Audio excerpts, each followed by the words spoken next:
আসসালামু আলাইকুম রহমতুল্লাহ। সুপ্রিয় শিক্ষার্থী বন্ধুরা, তোমরা দেখতে পারতেছো বোর্ডে আমি 5টা এমসিকিউ উঠাইছি সংখ্যা পদ্ধতি থেকে। এই 5টা টপ এমসিকিউ, এই 5টা এমসিকিউ যারা করতে পারবে তারা মোটামুটি অন্য সকল এমসিকিউ করতে পারবে। ঠিক আছে, তো এই 5টা এমসিকিউ কীভাবে সলভ করতে হবে এটা একটু তোমরা দেখে নাও। ঠিক আছে, কোন সংখ্যাটি সবচেয়ে বড়? দেখো, তোমাদের মনে রাখতে হবে সবচেয়ে বড়, সবচেয়ে ছোট, কম, বেশি, এই যে তুলনা, বড়, ছোট, কম, বেশি, এভাবে তুলনা করতে বললে তোমরা এগুলো সব দশমিক বানাবা। কি বানাবা? দশমিক। কারণ হলো আমরা ক্লাস 1 থেকে ক্লাস 10 পর্যন্ত যে ম্যাথ করে আসছি, বা বলতে পারো পুরো পৃথিবীর মানুষ দৈনন্দিন কাজে যে হিসাব নিকাশ করে, এইটা যেভাবে গণনাটা করে ওইটা হলো দশমিক সংখ্যা পদ্ধতি। তো বড়, ছোট, কম না বেশি, এটা আমরা চিনবো কিভাবে? দশমিক সংখ্যা পদ্ধতিতে যদি থাকে তাহলে আমরা চিনবো। তো এইটা আছে হলো বাইনারিতে। এটা কিসে আছে? বাইনারি। এটাকে আমরা দশমিক করব। ঠিক আছে, তো বাইনারি আছে, দশমিক করে ফেলবো। তো তোমরা কিন্তু এটা জানো যে বাইনারি থেকে দশমিক বা দশমিক থেকে বাইনারি শর্টকাট কিভাবে করে। আমি একটু শর্টকাট দেখাচ্ছি। ঠিক আছে, দেখো খেয়াল করে 1 2 4 8। দেখো এখানে 4টা আছে। কয়টা? 4টা। তাহলে 1 2 4 8। এটা নিয়মটা ভালো করে দেখো। 1কে ডাবল করলে 2, 2কে ডাবল করলে 4, 4কে ডাবল করলে 8। এইভাবে আমরা ডাবল করব। যেহেতু এখানে 4টা বাইনারি ডিজিট আছে, সুতরাং আমরা এখানে 4টা নিলাম। এখন এই বাইনারির এই যে মানটা, এটা এর নিচে বসাই দিব 1,000,000। এখন তুমি একটু মনে রাখবা, যেগুলোর নিচে 0 আছে এইগুলো যোগ করবা না, এইগুলো বাদ। তো এইগুলো যদি বাদ পড়ে তার মানে এগুলো সব বাদ থাকে। কে? শুধুমাত্র 8, অর্থাৎ এটার নিচেই 1 আছে। 1 যেটা আছে ওইটা যোগ করতে হয়। এখানে আছে 1 মাত্র একটা, সুতরাং ওইটা, এই যে 8টা হলো এটার মান, তাহলে 8। আমাদের বুঝে রাখতে হবে যে এইটা বাইনারি থাকলেও এটার অরিজিনাল দশমিক মান কত? 8। এখন আসো, এটা কিসে আছে? অক্টালে। কিসে আছে? অক্টালে। তো অক্টাল আমি বলছি যে ছোট বড় বললে দশমিক বানাইতে হয়, তো এইটাকে আমরা একটু দশমিক করে দেখি, তাই না? 118, এটা অক্টালে আছে। পৃথিবীর যে কোনো সংখ্যা থেকে, এই যে একটু আগে করলাম না শর্টকাট, এটা শর্টকাট না করে এটাও এই একই নিয়মে করতে পারো। ঠিক আছে, পৃথিবীর যে কোনো সংখ্যা থেকে এই যে ভিত্তি দিয়ে যে গুণটা করতে হয়, করলেই দশমিক হয়ে যায়। আমরা একটু করে দেখি। 1 × 8 প্লাস 1 × 8। খেয়াল করে দেখো, একটা অঙ্ক ভিত্তির সাথে গুণ, প্লাস আবার আরেকটা অঙ্ক ভিত্তির সাথে গুণ। ঠিক ডাইন পাশের থেকে ভিত্তির পাওয়ার হিসেবে 0, তারপর একটা 1, আরও থাকলে 2 3, এইভাবে পাওয়ারগুলো বসাইতে হয়। এরপর একটু খেয়াল করো যে 8-এর পাওয়ার 1, তার মানে 8ই হবে। 8কে 8 প্লাস কোনো কিছুর পাওয়ার 0, 8-এর পাওয়ার 0, তার মানে 1, কোনো কিছুর পাওয়ার 0 হলে 1, তাহলে 1 এবং 1 গুণ করলে 1, 8 আর 1 কত হবে? 9। এইটা তাহলে দশমিক হয়ে গেল। তার মানে যেটা ছিল অক্টাল, এটা কিন্তু অরিজিনালি আমরা যদি দশমিকে নিয়ে যাই এটা কিন্তু 9 হবে, 9 হবে আর কি। তারপরে এটা দশমিকে আছেই। এটা কিসে আছে? দশমিকে। যে বেস বা ভিত্তি যেহেতু 10 আছে, তার মানে এটা দশমিকে আছে। আর এইটা কিসে আছে? হেক্সায় আছে। তো আমরা হেক্সা যেহেতু আছে, হেক্সাটাকে আমরা দশমিক বানাই ফেলি। 1 × 16 প্লাস 0 × 16, ডান পাশ থেকে 0 1, একই নিয়ম আর কি। তো 16কে 16, 1 আর 0-এর সাথে যা গুণ করবো 0, তার মানে এটা হলো 16। তার মানে এইটা হলো অরিজিনালি দশমিকে নিয়ে গেলে 16 হবে। এখন একটু খেয়াল করো, এটা 8, এটা 9, এটা 10 আর এটা 16।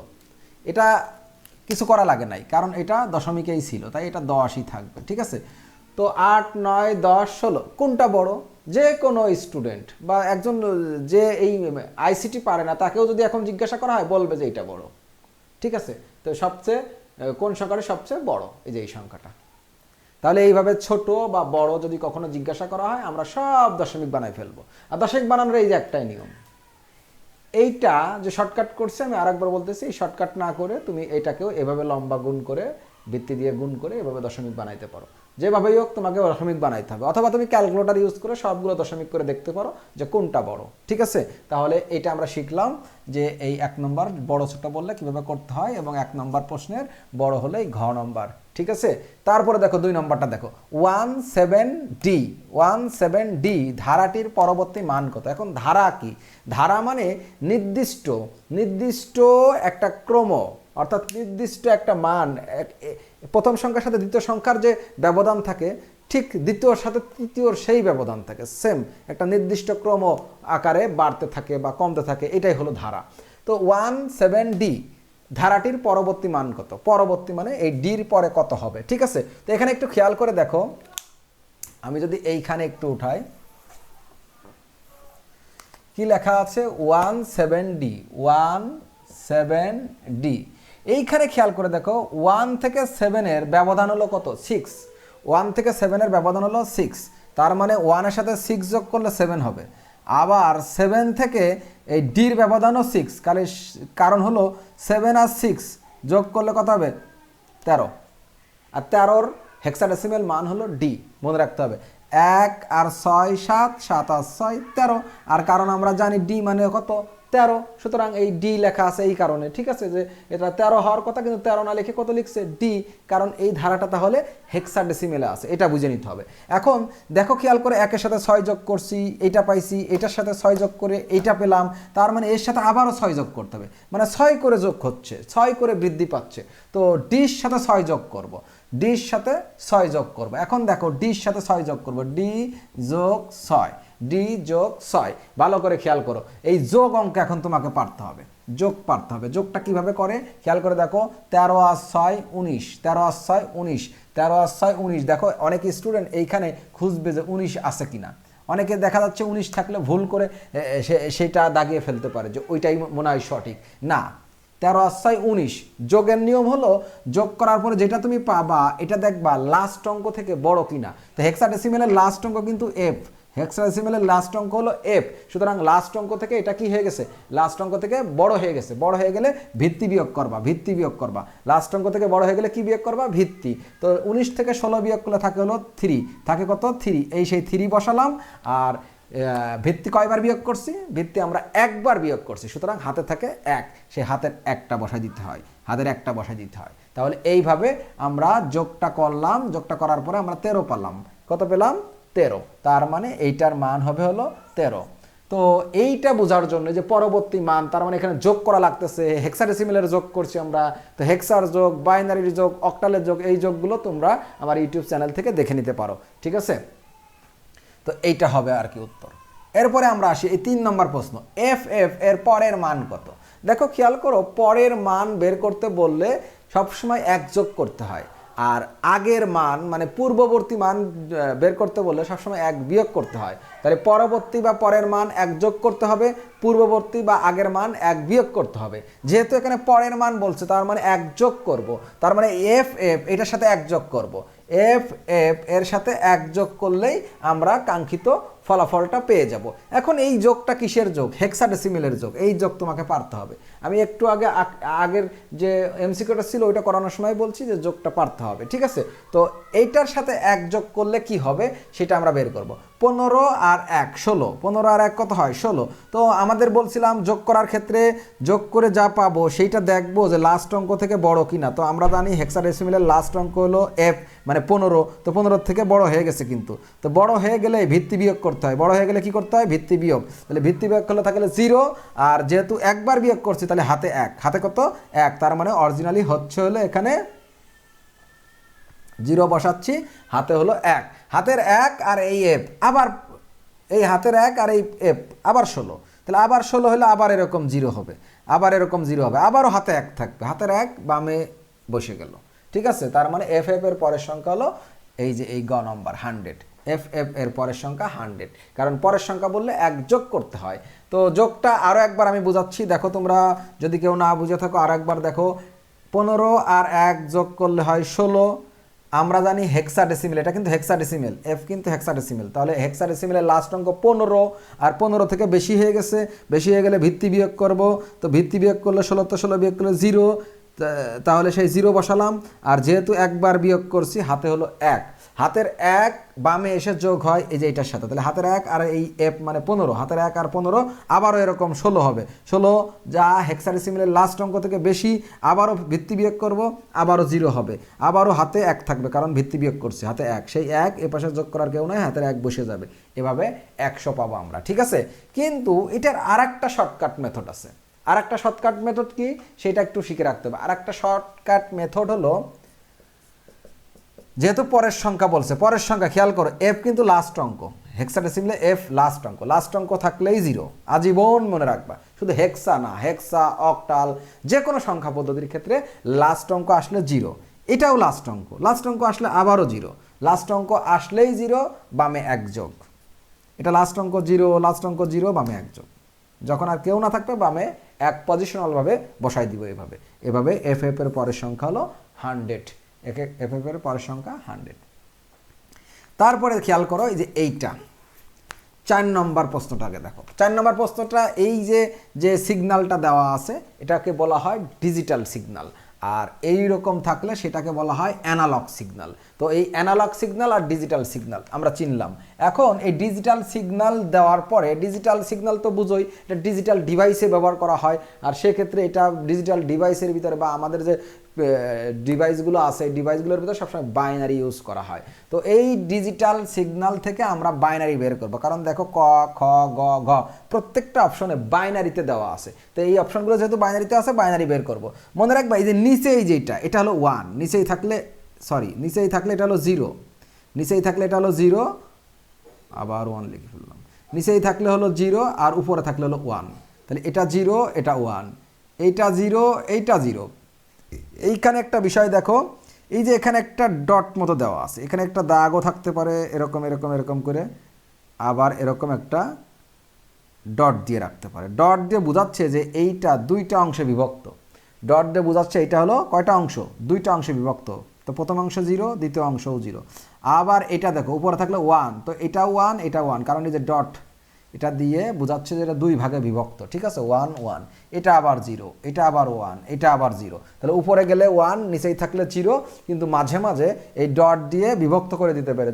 2 ভাগ করলে 2টা, 3 ভাগ করলে 3টা, নিচের দিকেও ভাগ থাকতে পারে, 2 ভাগ করলে 2টা, 3 ভাগ করলে 3টা, এরকম আর কি। ঠিক আছে, তো আমরা এখন এটা মিলাবো যে 0 1 0 0, 0 1 0 0, 0 1 0 0, 0 1 0 0। দেখো 0 1 0 0, এই 0 1 0 0, 1 1 0, 1 1 0, তারপরে 1 0। আর একবার দেখি একটু, 0 1 0 0, আচ্ছা 0 1 0 0, 1 0 0, 1 1, না এটাও মিলে না। এইখানে অপশনটা ভুল দেওয়া আছে,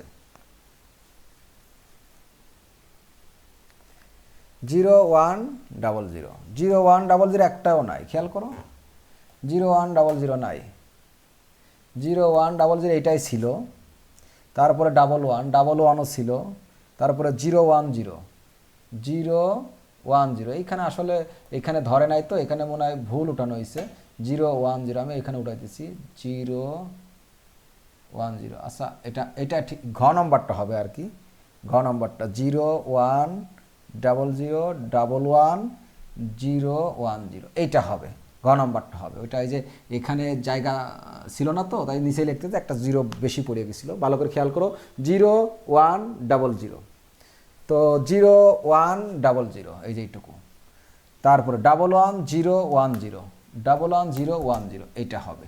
ঠিক আছে, তো যাই হোক এইরকম এমসিকিউ যদি পড়ে তো তোমরা এরকম বুঝে 0 1 বসানোর পরে তুমি নিচেই দেখবা যেটার সাথে মিলে যাবে ঠিক সেইটা দাগিয়ে আসবা। ঠিক আছে, তাহলে এই ধরনের এমসিকিউ ইনশাল্লাহ পারবা। তারপরে যদি কারোর কোনো সমস্যা থাকে তো এই ভিডিওর কমেন্টে একটু জানাবা যে কোনো সমস্যা হচ্ছে কিনা।